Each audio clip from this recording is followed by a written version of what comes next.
Boa tarde, seja muito bem-vindo a esta edição do Jornal Regional, terça-feira, 17 de junho. Como sempre, começamos por lhe mostrar os principais títulos da imprensa desta manhã, com a capa do Jornal de Notícias a principiar esta manhã informativa.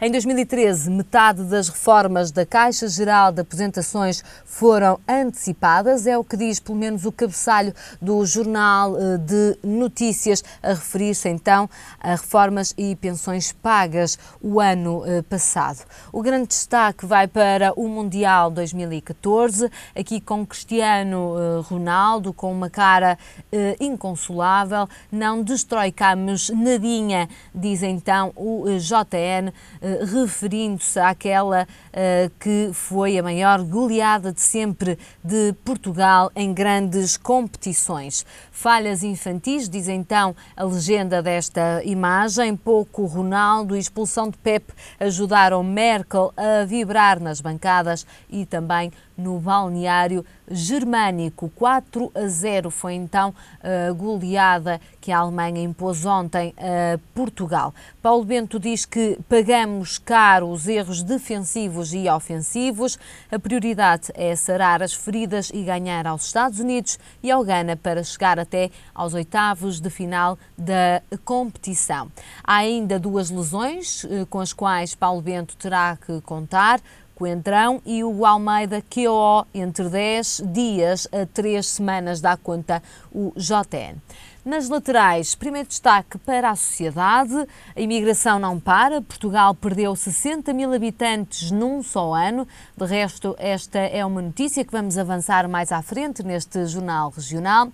Ainda os exames arrancam hoje. Só 56% dos alunos do nono ano querem ir para a universidade, diz o JN. Na rubrica da segurança, a inspetora da PJ em tribunal nega ter matado a avó do marido, e ainda 13 jovens acusados de assaltar utentes do metro do Porto em estações e carruagens. Quanto às regiões, a primeira nota vai para Vila Nova de Gaia. A autarquia cria lojas do município em 4 freguesias. Em Espinho, pais de Anta estão contra o fecho de escola e vaiam os autarcas, e em Viana do Castelo os estaleiros começam um par de muletas, levam aliás um par de muletas a leilão. E é esta a capa de terça-feira do Jornal de Notícias. Seguimos agora com a capa do Jornal Público. A manchete do Público vai para: Fundo de resgate do euro continuará a vigiar Portugal até 2045. O Governo comprometeu-se com o Fundo de Resgate da Zona Euro a dizer onde vai buscar o dinheiro todos os 5 meses antes de pagar juros, comissões ou parte do empréstimo. Isto nos próximos 30 anos, ou seja, até 2045. Seguimos com o destaque fotográfico. Mais uma vez, o destaque vai mesmo para o jogo de ontem, o primeiro jogo para Portugal neste Mundial 2014. Portugal sofre a maior derrota de sempre em fases finais das grandes competições, diz também o Público desta manhã. Ao lado, escolas receiam retrocessos na educação sexual. Uma avaliação à lei mostra que mais de 80% das escolas em Portugal cumprem a carga horária prevista para a educação sexual.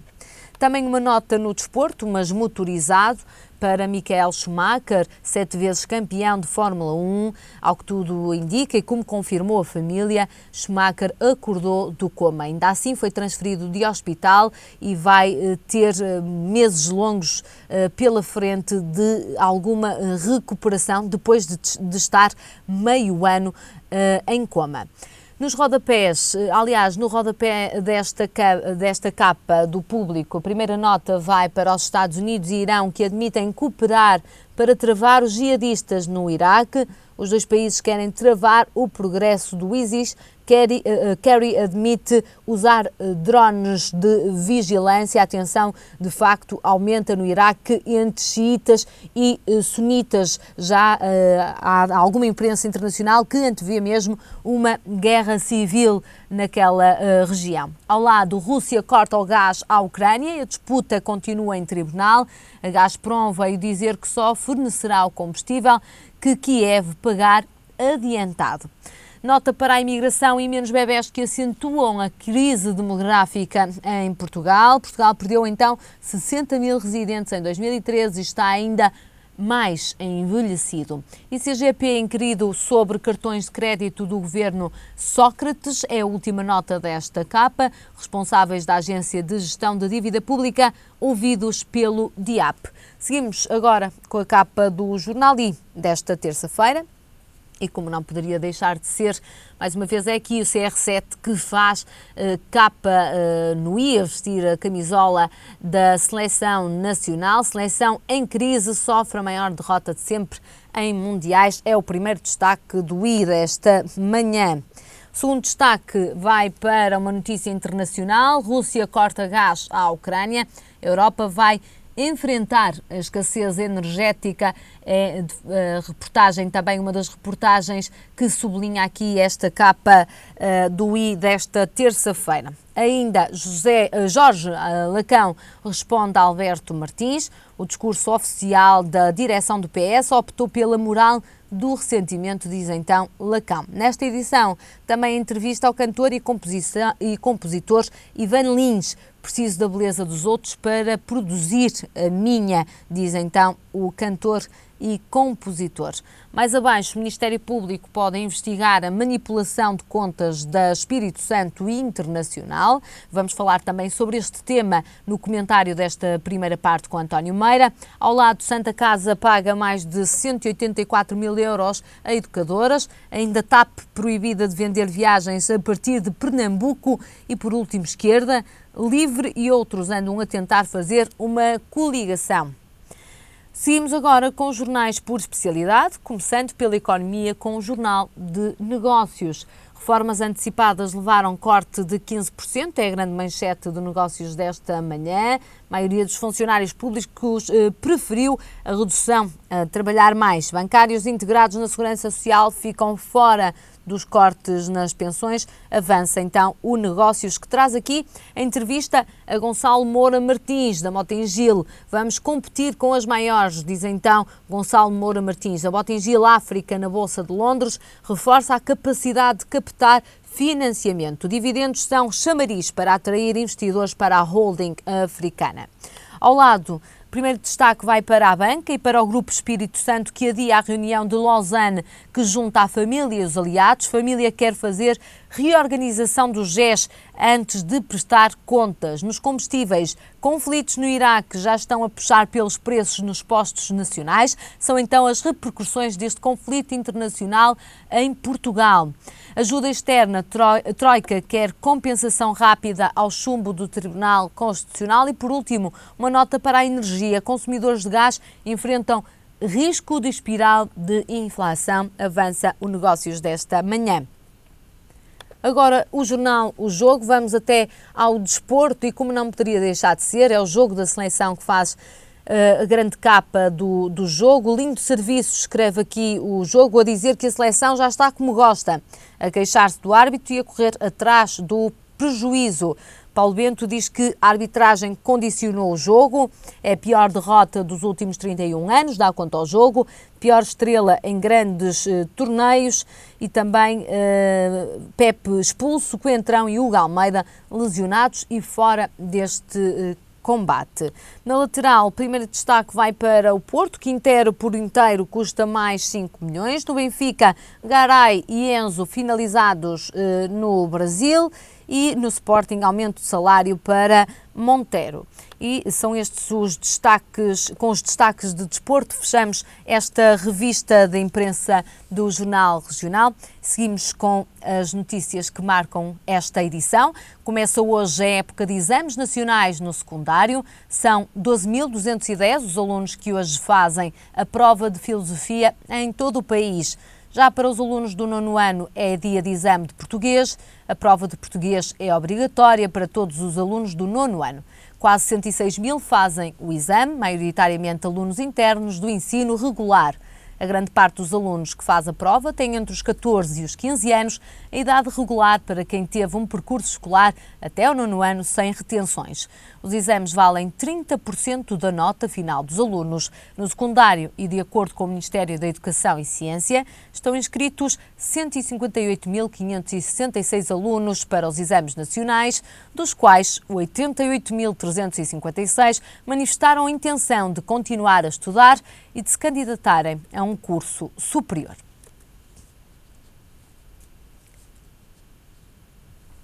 Os salários na função pública terão como base de cálculo os salários praticados no setor privado. Sindicatos temem que esta nova tabela salarial acabe por reduzir os salários no futuro.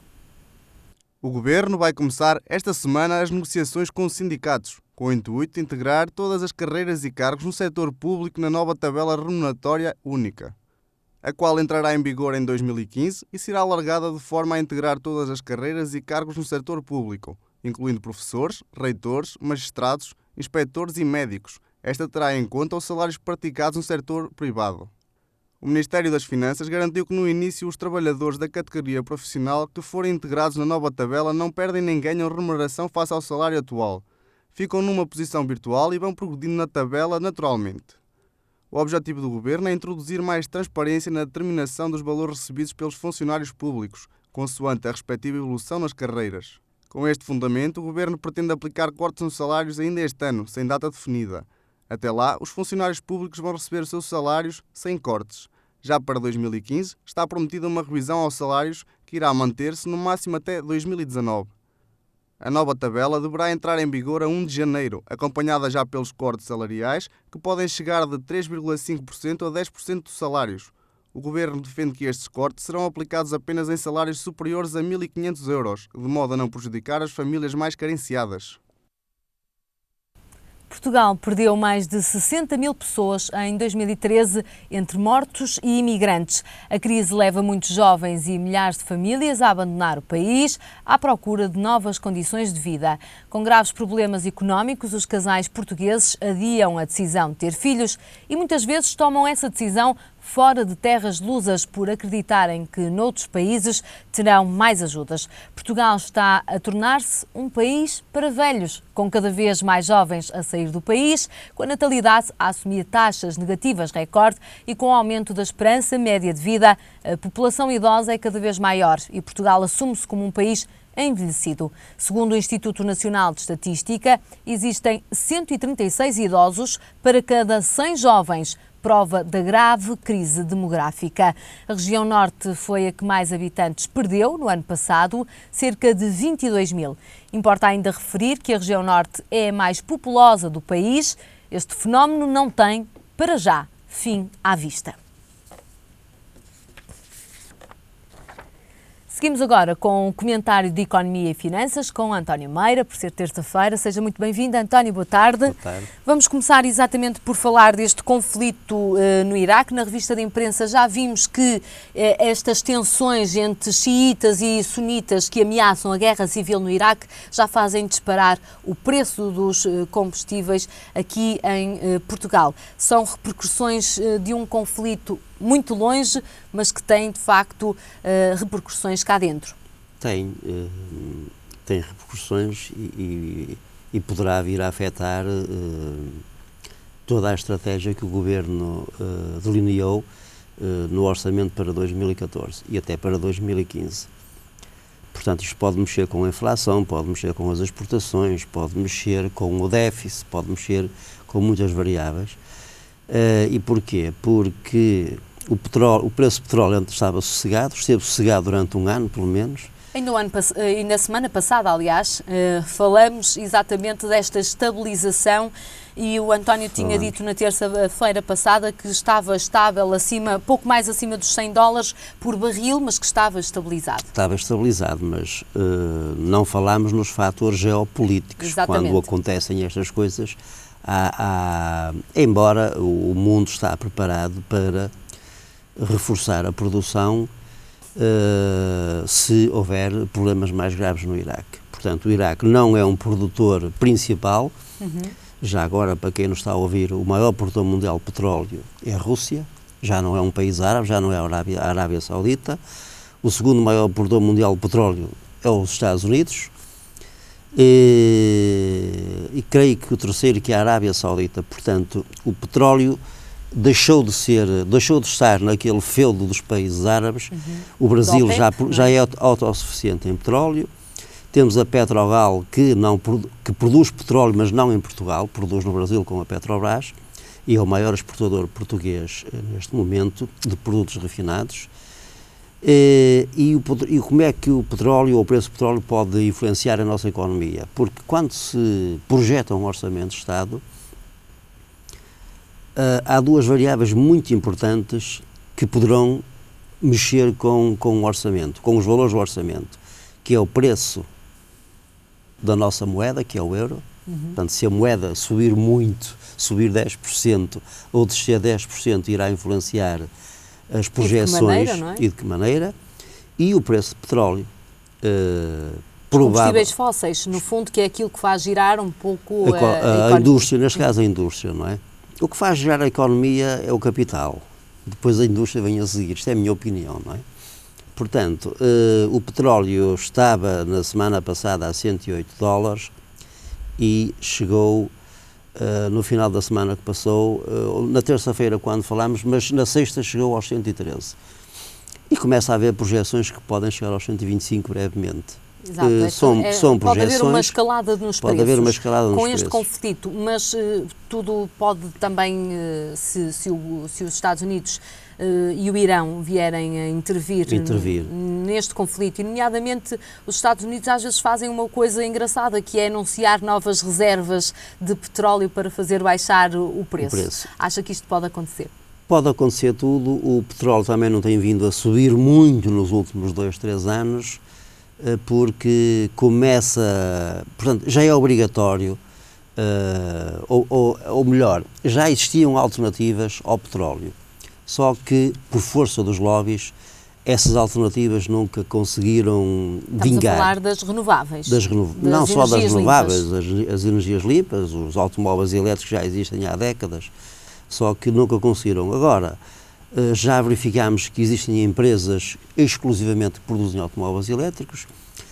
Os Estados Unidos também tomaram uma decisão quando o Obama, no início eu não sei se foi do primeiro ou se foi do segundo mandato, que o Obama pretende que os Estados Unidos sejam autossuficientes em energia, independentemente da origem dela, e como os Estados Unidos representam cerca de 20 a 25% do consumo mundial de petróleo, portanto tenho bastante peso neste setor, e muitas vezes é o suficiente o Presidente Obama dizer que vai fazer isto ou vai fazer aquilo para impulsionar de facto que as coisas aconteçam. Que as coisas aconteçam.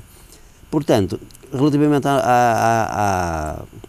às implicações, poderão ter implicações, e aqui poderá haver uma compensação se houver uma descida do euro.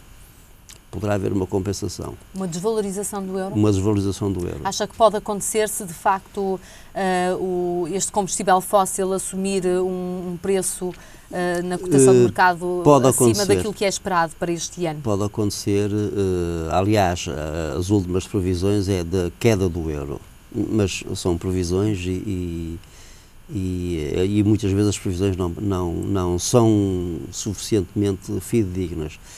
E as últimas previsões são de queda do euro por força da diminuição da taxa de juro do Banco Central Europeu, na última reunião que teve no início deste mês, na quinta-feira, fez quinta-feira 8 dias, e portanto por força das decisões que o Banco Central Europeu tomou ou anunciou, o euro tem vindo a cair. Estava quase no 1,40, neste momento está a 1,35, 1,36, e portanto há essa tendência, mas isto são sempre previsões. Aqui o mais perigoso será o preço do petróleo, porque o preço do petróleo poderá subir muito mais rápido do que a queda do euro, não é? E isso pode trazer implicações diretas àquilo que são as contas do governo. Isso é inequívoco, António?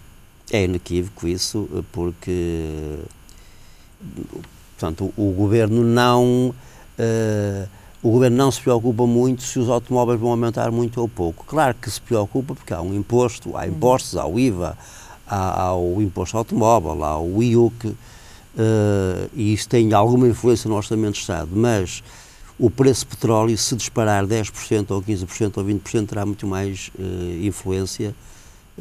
Portanto, é assim, foi o que eu disse no princípio, há duas variáveis muito importantes na elaboração do Orçamento de Estado, que é a cotação da moeda, nós estamos inseridos no euro, e a cotação do petróleo. Isto vai condicionar e a confirmar-se esta subida, até a própria indústria estará também a ter que fazer ou refazer contas, uma vez que os custos de produção, naturalmente, também eles aumentarão se existir este aumento do petróleo. Não, os custos de produção não têm muito a ver com... O problema do Iraque é que existe uma guerra quase civil de grupos extremistas e que podem controlar determinados poços de petróleo ou determinadas áreas geográficas e ao controlar essa área geográfica o que eles fazem é não deixam sair o petróleo. Não é o petróleo não é o único, é engraçado que não é o único problema energético que a Europa está a enfrentar neste momento. Temos o problema do gás. Temos o problema do gás também na Europa, com a Rússia a dizer que só serve a Ucrânia se a Ucrânia pagar, portanto, à Gazprom adiantado. Isto pode também trazer uma nova crise energética à Europa. Não acha que seria de esperar que a esta altura as cotas de energias renováveis ou as chamadas energias limpas deviam estar mais elevadas? Já deviam estar mais elevadas? O problema é que tudo aquilo que os lobbies conseguiram fazer está-se a pagar muito bem caro essa fatura. Bruxelas é um centro também de lobbies. Bruxelas nasce por causa dos lobbies e Bruxelas nasce para combater os lobbies americanos que estão legalizados. Agora, aqui no gás é um problema para a Europa, nomeadamente para a Alemanha, e não parece que Putin deixe a situação decorrer conforme os Estados Unidos pretendem. Há quem diga que ele quer mostrar que é um player, um jogador com força na geopolítica. Ele é um player, mas a Rússia tem muitos problemas. É governada por oligarcas e, para além disso, necessitam da tecnologia ocidental. Portanto, as grandes empresas que estão na Rússia e que levam um know-how para extrair petróleo russo, ou grande parte do petróleo russo, é a BP, a ExxonMobil, entre outras. Portanto, o problema dos russos também eles são agarrados ao Ocidente por causa da tecnologia. Hoje há tecnologias bastante desenvolvidas para extrair petróleo de locais que há 10 anos ou há 20 era impossível extraí-lo. Daí também haver muitos países que se serviram dessa tecnologia, que é quase toda anglo-saxónica, é inglesa e americana, portanto há países que serviram dessa tecnologia e hoje são grandes produtores de petróleo. Temos o exemplo da Noruega, que é um grande produtor mundial de petróleo. A Venezuela já não está nos primeiros lugares, está para aí em 10º lugar. Putin tem esse problema também, está refém, por um lado quer mostrar ao mundo que é um grande player e que a Rússia tem que ter o seu peso, digamos, nas decisões mundiais. Por outro lado, é refém da tecnologia ocidental e é refém do capital ocidental também. Eu já falei aqui também, recentemente, que durante o mês saíram da Rússia cerca de 100 mil milhões de dólares por causa do conflito. Quando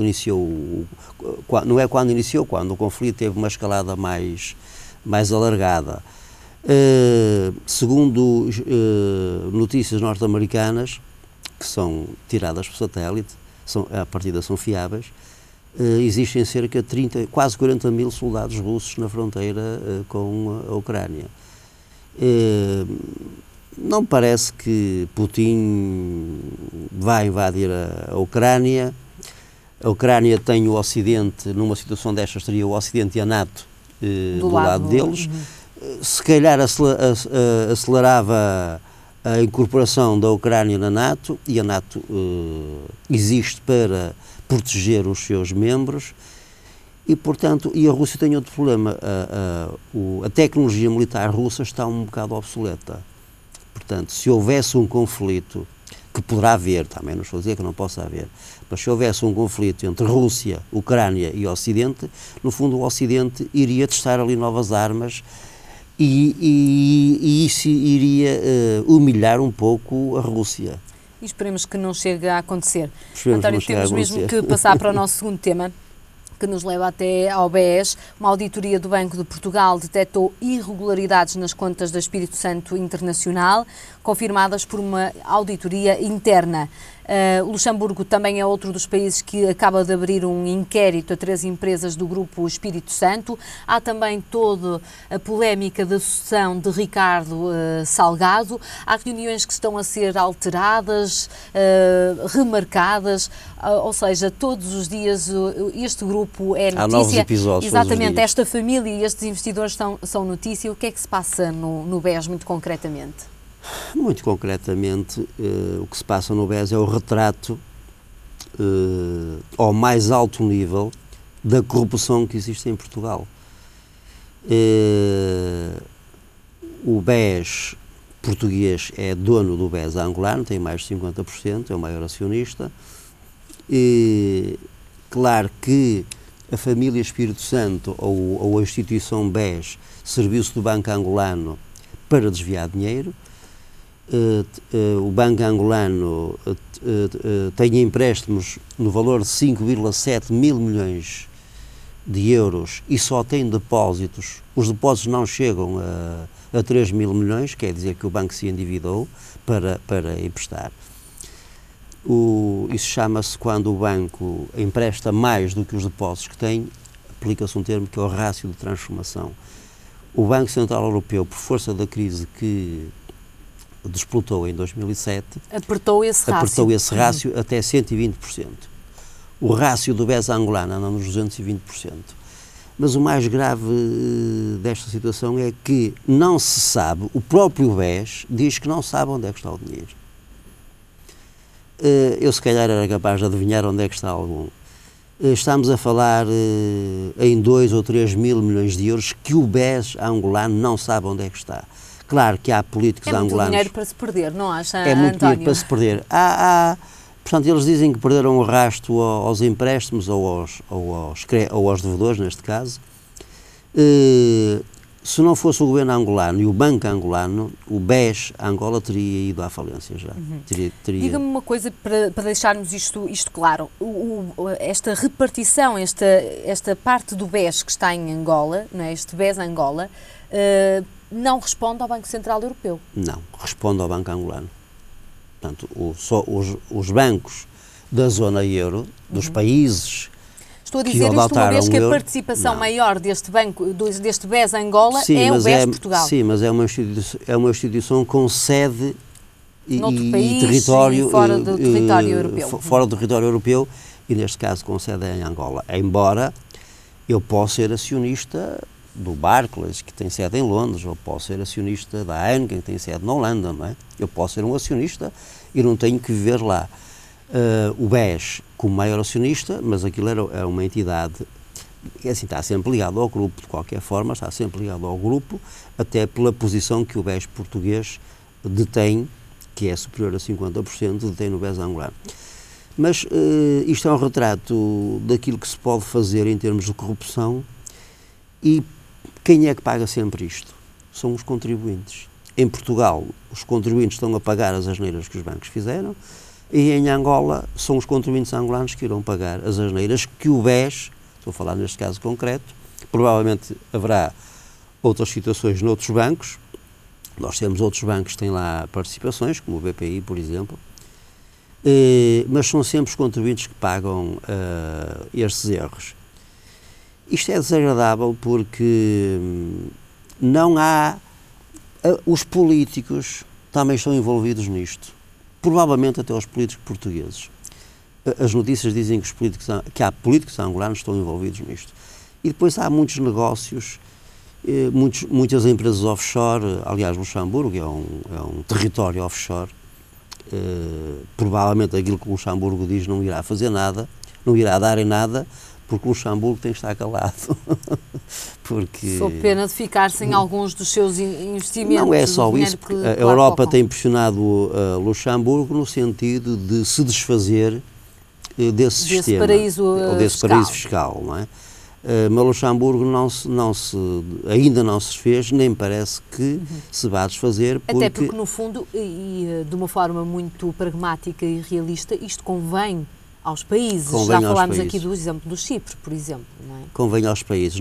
Neste caso concreto, a economia luxemburguesa assenta no offshore, e, portanto, eles não vão acabar com este sistema. De qualquer forma, é pena que a justiça nunca funciona, nomeadamente nestes casos. O BES já passou por vários escândalos, é o Banco Português que tem estado em quase todos os grandes escândalos, como o caso do Monte Branco, das faturas falsas, e, portanto, não há ninguém do BES que tivesse sido penalizado em termos judiciais. Querem agora que Ricardo Salgado saia?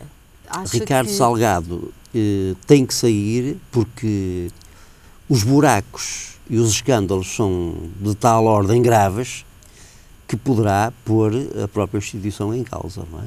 E, portanto, claro que a família, dizem que a família Espírito Santo é que manda no nosso país, acredito que sim. Tem ramificações em todos os lados, em todos os setores da economia e tem ramificações políticas. Embora Ricardo Salgado não apareça, mas há ligações políticas muito fortes, creio que ao Partido Socialista, creio eu. Agora, o Ricardo Salgado, eles ficaram com uma posição, neste momento já não tem a maioria do BES, ou da instituição, eles sempre controlaram o banco ou a instituição, neste momento estão com 25%, cerca de 25%, e, portanto, há família ali envolvida também, e que, enfim, eu creio que todas as pessoas sabiam daquilo que estava a passar. Parece que só o Ricardo Salgado é que não. E, portanto, acho que chegou a altura de o banco, como instituição que é, renovar-se e talvez... Renovar-se, porque, enfim, ao dar... A própria Justiça já devia ter feito isto. Nos grandes casos de corrupção que aconteceram no nosso território, a própria Justiça já devia ter feito isto. Portanto, a Justiça tem a autoridade para destituir um gerente ou um administrador de uma empresa qualquer. E deve atuar. Vamos ver se o vai fazer nos próximos tempos. António, muito obrigada pelos seus comentários aqui no Jornal Regional. Eu que agradeço. Até 2 a 8 dias continuamos com a economia e finanças. E nós agora seguimos com um breve intervalo neste jornal. Até já.